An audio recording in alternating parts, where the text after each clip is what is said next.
우리 옆에 분들하고 한번 얼굴 한번 보시기 바랍니다. 지난 주간에 굉장히 마음이 아팠습니다. 절반 이상이 안 보이셔가지고요. 제 전화통이 이번 주에 불이 났습니다. 전화들 하느냐고요. 안 오신 분들, 전화를 드렸더니 안 받는 분들도 계시더라고요.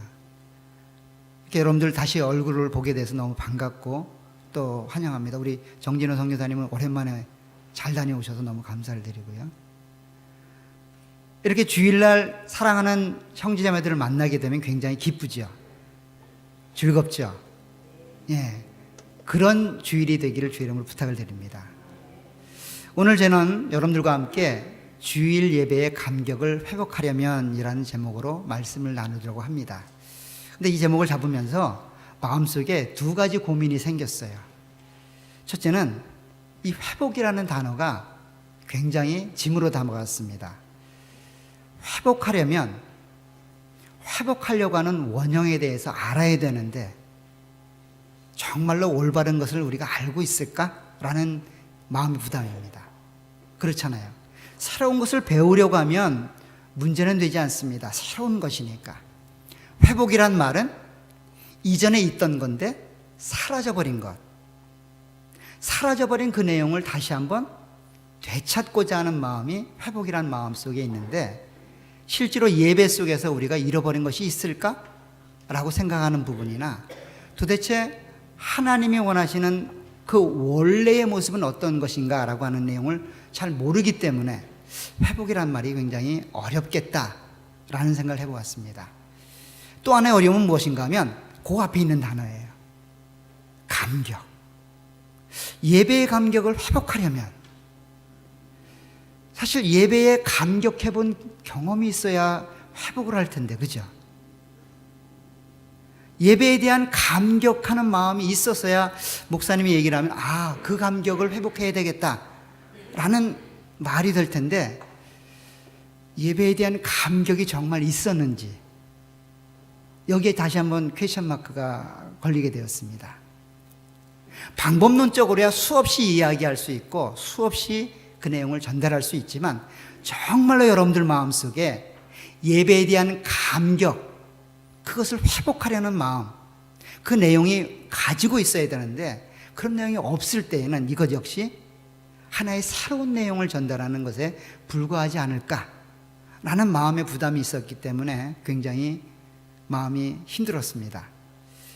그런데 그런 생각을 약간 방향을 틀었더니 답이 보이더라고요.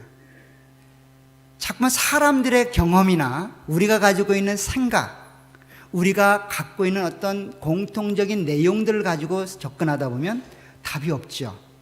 각자가 다 다르고 각자가 생각하고 원리라고 옳다라고 추구하는 게 다 다르기 때문에 하나로 만들어낼 수가 없습니다. 그런데 시각을 약간 돌려서, 그러면 하나님이 원하시는 예배의 모습은 어떤 것일까? 하나님이 원하시는 예배에 감격하는 내용들은 어떤 내용일까? 이런 내용으로 종합해서 말씀을 나누게 되면 아마 누구나 다 받아들이지 않을까, 누구나 다 그것을 우리가 회복해야 될 내용으로 생각하지 않을까라는 생각을 해보게 되었습니다. 그랬더니 마음이 놓이더라고요.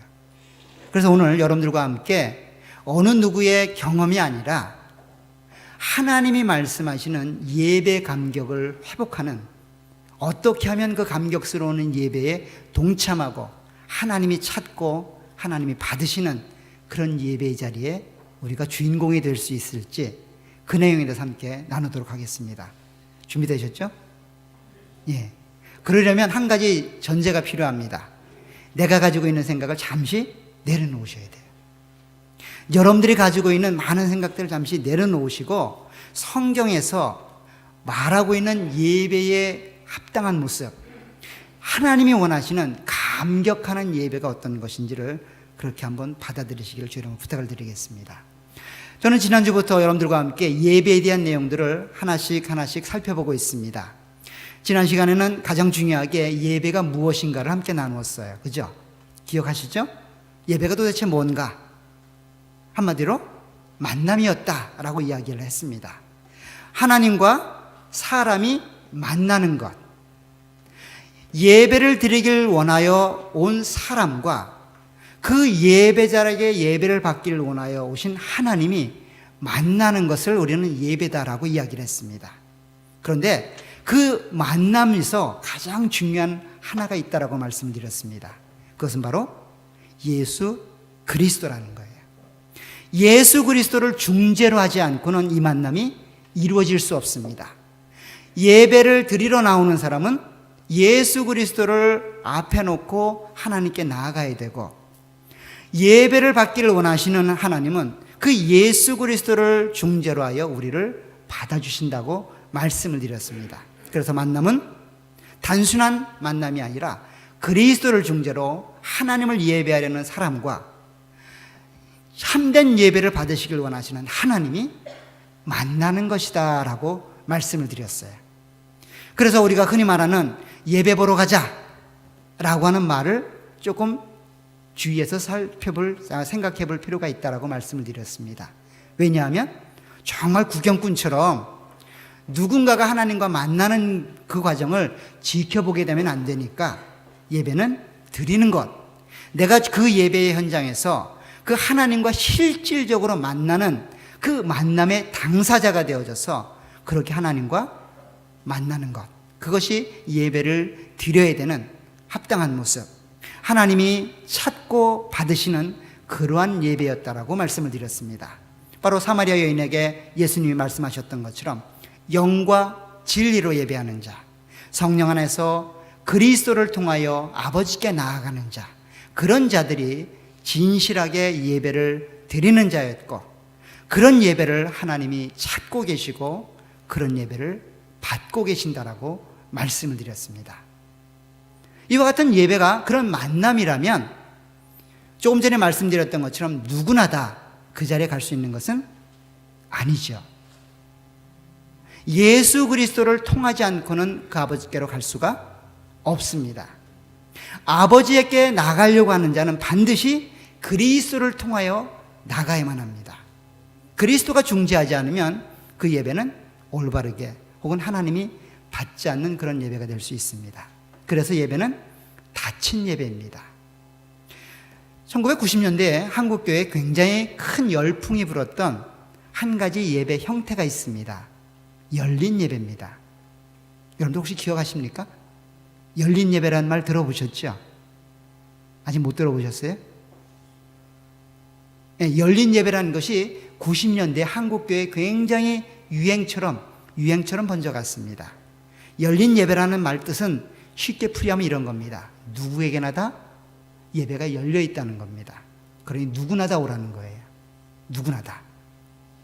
근데 엄밀히 말하면 누구나 다 와서 예배를 드릴 수 있는 것은 아니죠. 그리스도를 경험하지 않고 그리스도를 구주로 고백하지 않는 자는 그 예배 현장에 있다고 할지라도 예배가 아닌 거죠. 사실 이 열린 예배는 그 기원을 찾아보면 윌로우 크릭 교회라는 미국에 있는 교회에서 시작을 한 구도자 예배의 그 원형을 볼 수 있어요.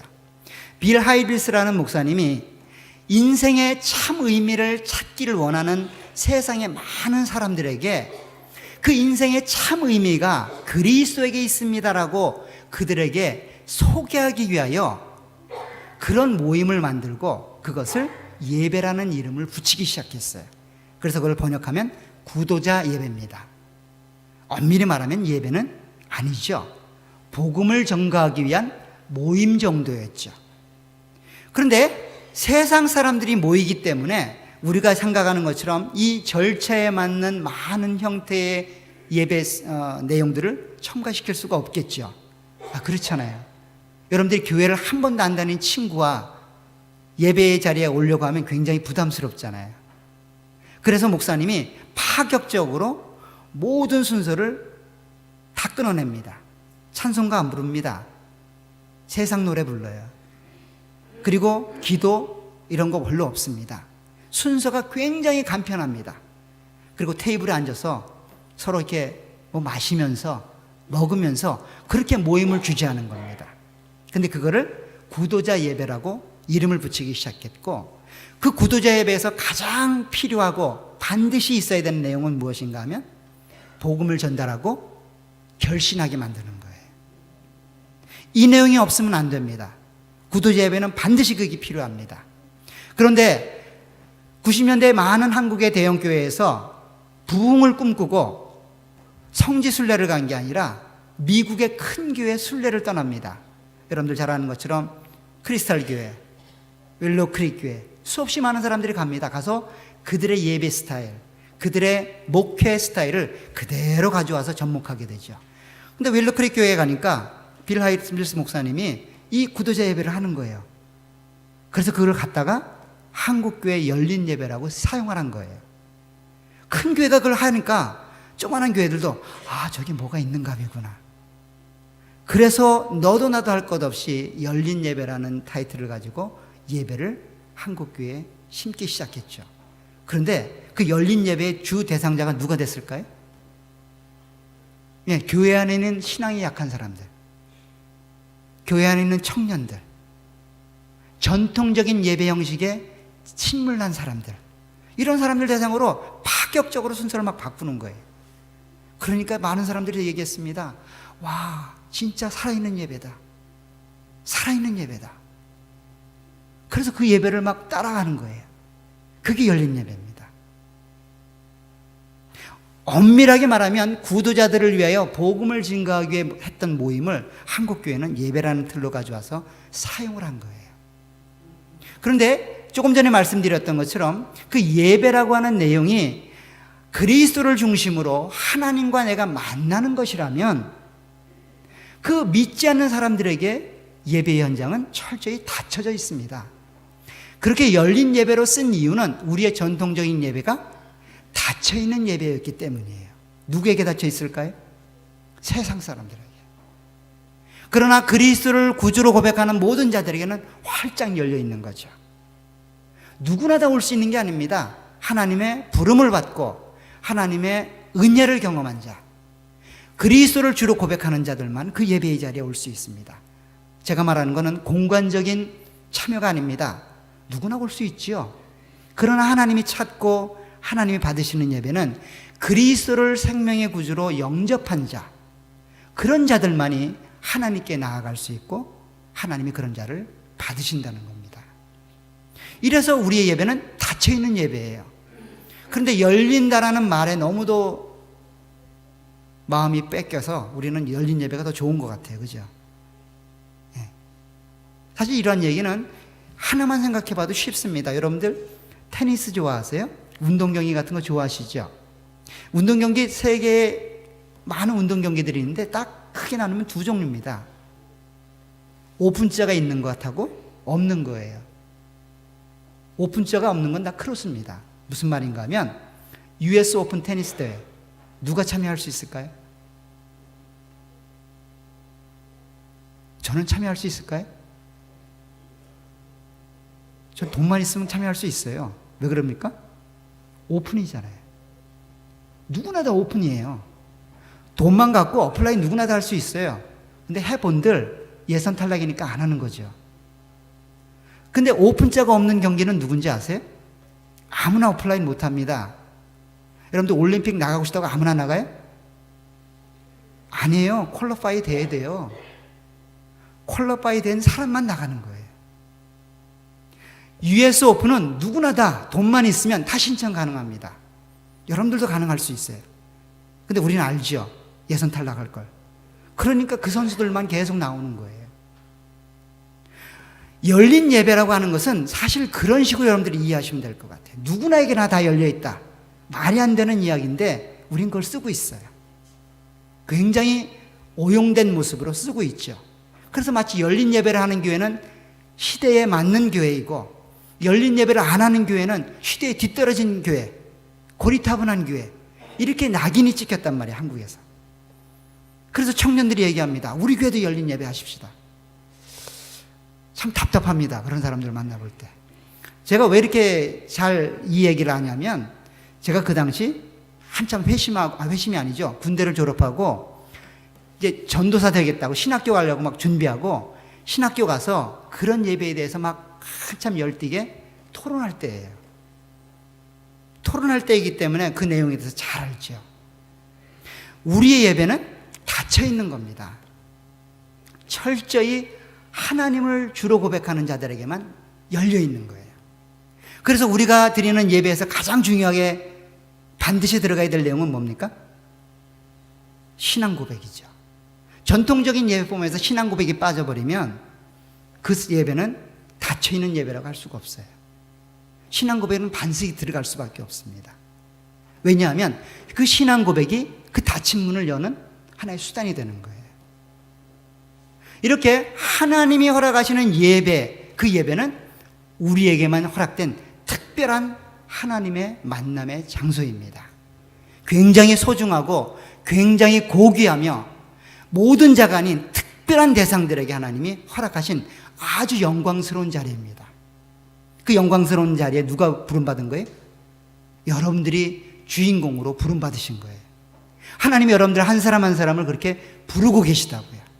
하나님이 여러분들을 그 만남의 자리의 주인공으로 선택하셔서 불러놓으셨다고요. 그래서 예배가 시작되는 거예요.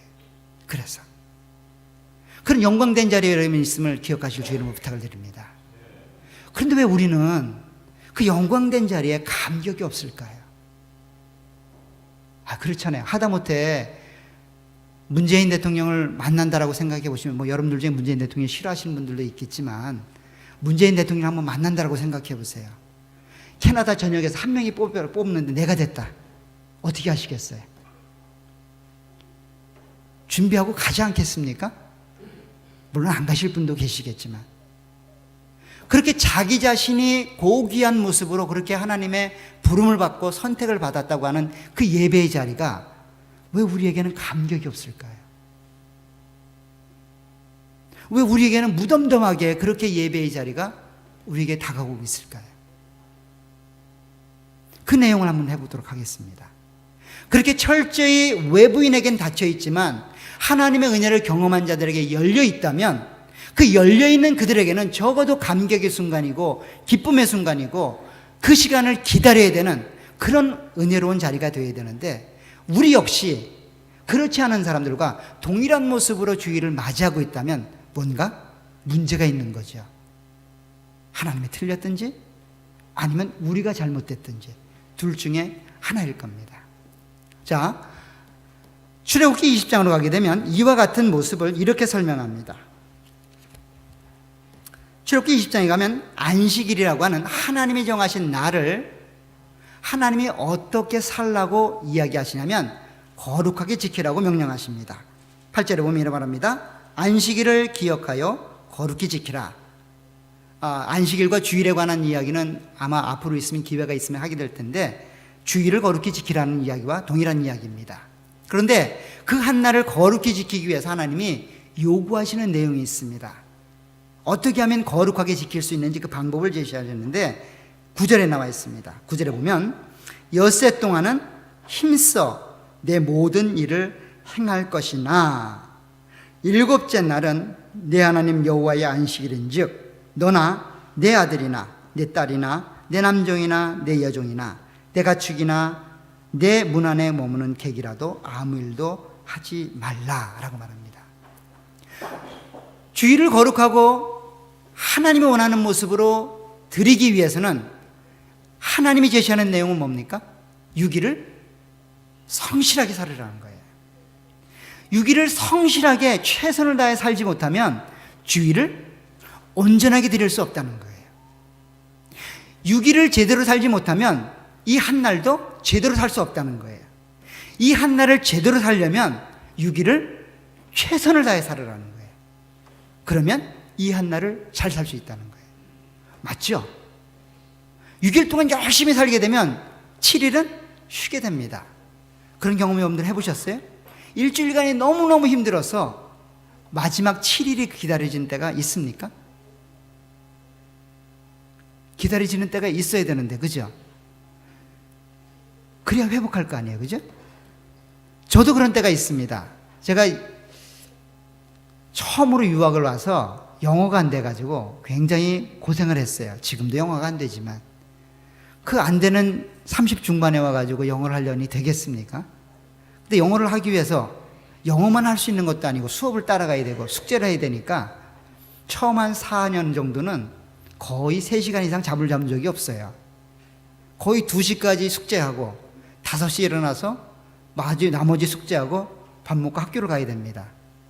그리고 다시 그와 같은 반복된 삶을 금요일, 토요일까지 합니다. 그러면 일주일간 그렇게 살면 어떤 날이 제일 그리울까요? 주일이 무척 그리워집니다. 기다려집니다. 막 손을 꼽아요. 아이고, 아직도 4일이나 남았네. 아이고, 3일 남았네. 아이고, 아직도 이틀이 남았네. 그 언제가 제일 행복하냐면 토요일 저녁이 제일 행복합니다.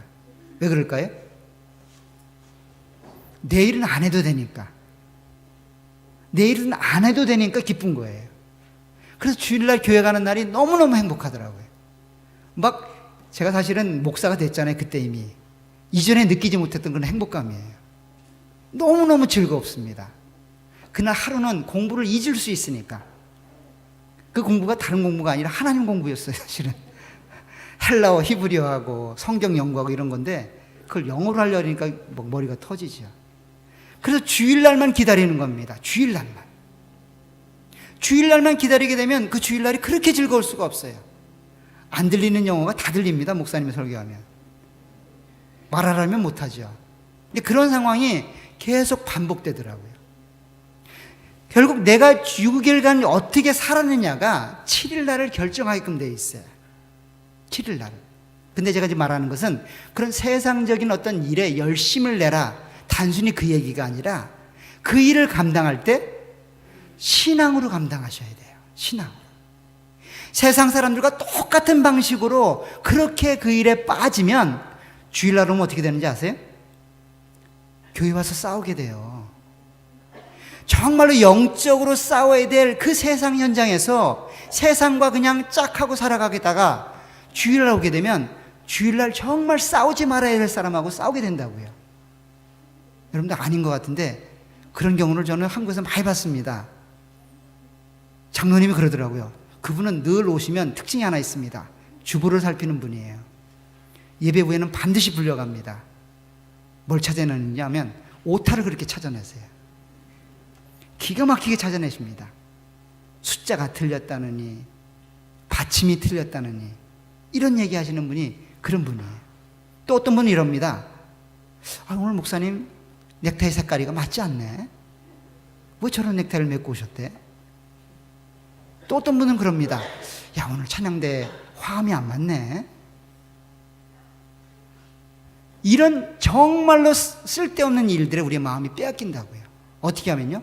세상에서 영적으로 싸우지 않고 성실히 주어진 그리스도인의 삶을 감당하지 못하면 정작 와서 힘을 얻고 위로하고 서로 권면해야 될 대상과 싸우게 된다고요.